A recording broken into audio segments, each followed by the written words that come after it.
Kode dulu ya, Kak. Oke, sudah kurekam. Baik, ini mau dimulai atau nunggu yang belum gabung, Kakak? Mulai aja deh. Oke, nanti biar menyusul ya. Baik, Assalamualaikum warahmatullahi wabarakatuh. Waalaikumsalam warahmatullahi wabarakatuh. Kami dari kelompok 6 akan mempresentasikan tema tentang evidence-based gizi dalam siklus reproduksi perempuan. Yang pertama, yang melatar belakangi adalah kesehatan reproduksi merupakan kesejahteraan fisik, mental, dan sosial secara utuh yang tidak semata-mata bebas dari penyakit atau kecacatan dalam semua hal yang berkaitan dengan sistem reproduksi, serta fungsi dan prosesnya. Reproduksi manusia, terutama perempuan, membutuhkan zat gizi yang cukup untuk pertumbuhan dan kematangan organ reproduksi. Asupan zat gizi ini harus diperhatikan agar mencapai kematangan seksual yang baik. Gizi seimbang akan menentukan kesehatan organ reproduksi. Gizi juga mempunyai peranan penting terhadap kesuburan atau fertilitas. Next.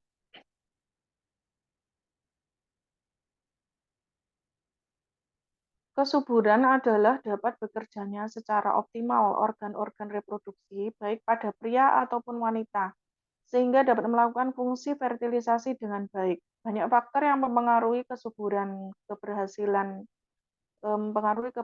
kesuburan dan keberhasilan pembuatan sel telur oleh sperma, serta tumbuh kembang janin agar lahir sebagai bayi yang normal dan sehat. Perilaku gizi dan kesehatan merupakan faktor penting. Pada prinsipnya, seseorang berperilaku makan sehat jika aneka menu yang dikonsumsinya memberikan gizi yang seimbang. Lanjut.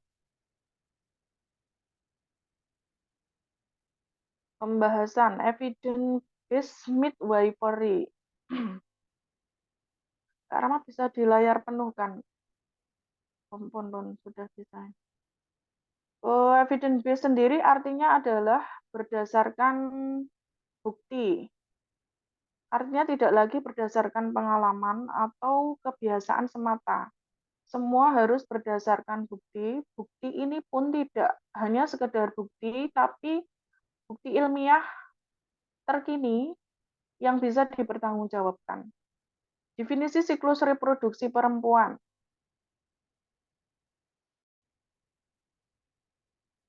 Siklus reproduksi adalah suatu siklus yang telah mencapai masa pubertas dan akan berulang dalam jangka waktu tertentu.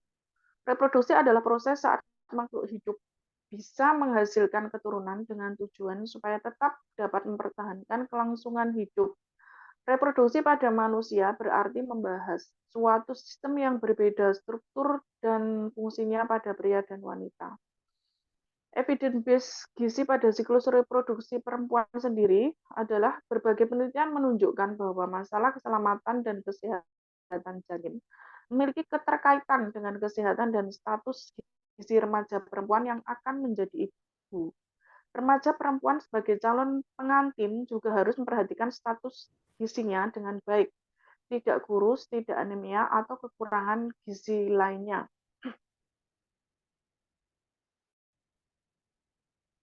Monggo dilanjut, teman-teman.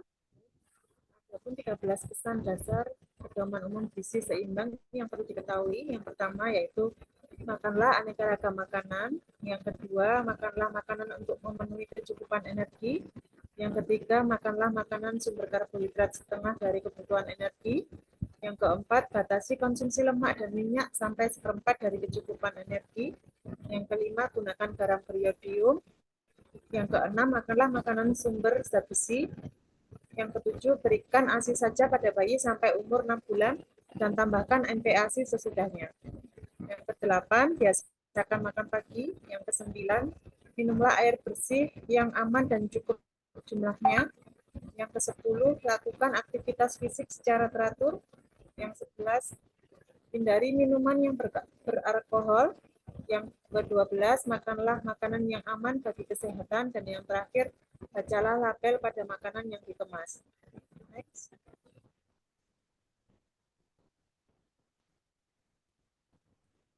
Gizi yang terkait dalam siklus reproduksi perempuan. Apabila seorang wanita kekurangan gizi, maka akan berdampak pada penurunan fungsi reproduksi. Pada manusia, periode kritis dalam tumbuh kembang janin memang harus dimulai sejak masa prakonsepsi pada kaum perempuan ataupun ibu yang akan menikah dan akan merencanakan konsepsi. Selain itu, beberapa hal yang harus menjadi perhatian serius calon ibu sejak prakonsepsi hingga anak usia balita adalah aspek gizi, kesehatan, psikologis, dan sebagainya. Sumber nutrisi penting yaitu diantaranya ada vitamin A, berasal dari produk susu, telur, ikan, minyak ikan, sayuran berwarna hijau dan kuning.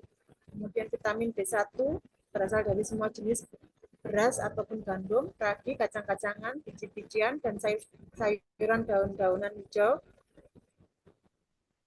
Vitamin B2 sesuai semua jenis beras ataupun gandum, sayuran hijau dan telur. Kemudian vitamin B3, semua jenis beras atau gandum, ragi, minyak ikan, telur dan susu. Kemudian vitamin B5, telur, kacang-kacangan, biji-bijian, semua jenis beras-berasan atau gandum, serta alpukat. Kemudian vitamin B6, berasal dari seluruh tepung, ragi, biji gandum, jamur, kentang. Kemudian vitamin B12 berasal dari telur, daging, tiram, susu. Kemudian asam folat berasal dari sayuran daunan hijau, jeruk, dan kacang-kacangan. Vitamin C berasal dari buah sitrun, stroberi, lada manis, tomat, dan kentang. Kemudian vitamin D dari susu asam, minyak ikan atau sarden, margarin, kuning telur, sinar matahari. Kemudian vitamin E berasal dari minyak sayur, biji gandum, kacang-kacangan, biji bunga matahari, dan brokoli.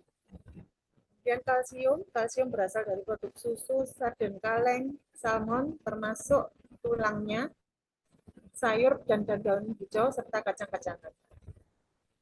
Kemudian zat besi berasal dari daging merah, kacang-kacangan, telur, sayuran, dan daun-daun hijau. Kemudian seng berasal dari biji gandum, bekatul, seluruh jenis tepung, kacang-kacangan, dan bawang serta tiram. Next. Kesimpulannya di sini yaitu evidence based, artinya berdasarkan bukti.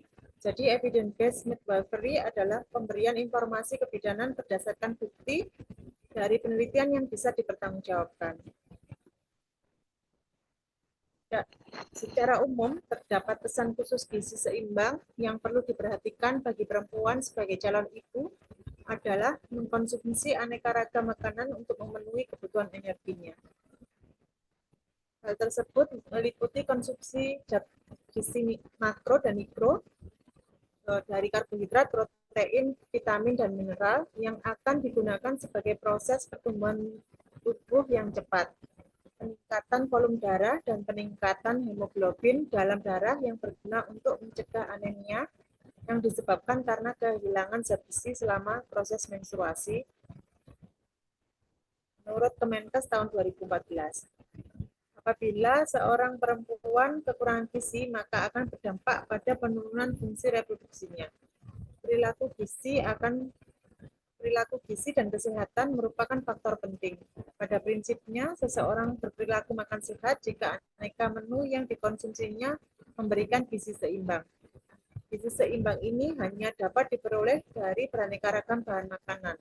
Makin banyak ragam bahan makanan yang dimakan setiap hari, makin besar asupan gizi ke dalam tubuh, dan asupan zat gizi ini mempunyai peran penting agar mencapai kematangan reproduksi atau seksual yang baik. Terima kasih. Kemudian untuk sarannya, saran di sini sesuai penjelasan di atas, disarankan agar setiap perempuan selalu memperhatikan kebutuhan gizi yang diperlukan tubuh dan siklus reproduksinya. Mulai dari status gizi remaja, perempuan yang akan menjadi ibu, remaja, perempuan sebagai calon pengantin juga harus memperhatikan status gizinya dengan baik. Tidak kurus dan tidak anemi atau kekurangan gizi lainnya. Perbanyaklah konsumsi makanan yang sehat sehingga terpenuhi gizi yang diperlukan untuk reproduksi kita.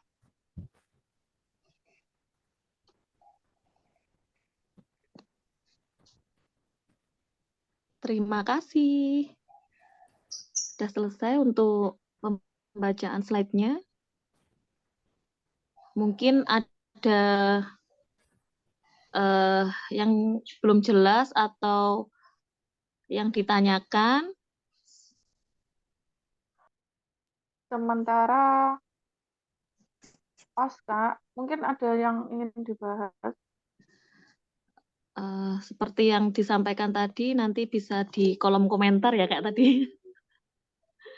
Ya, oke, siap.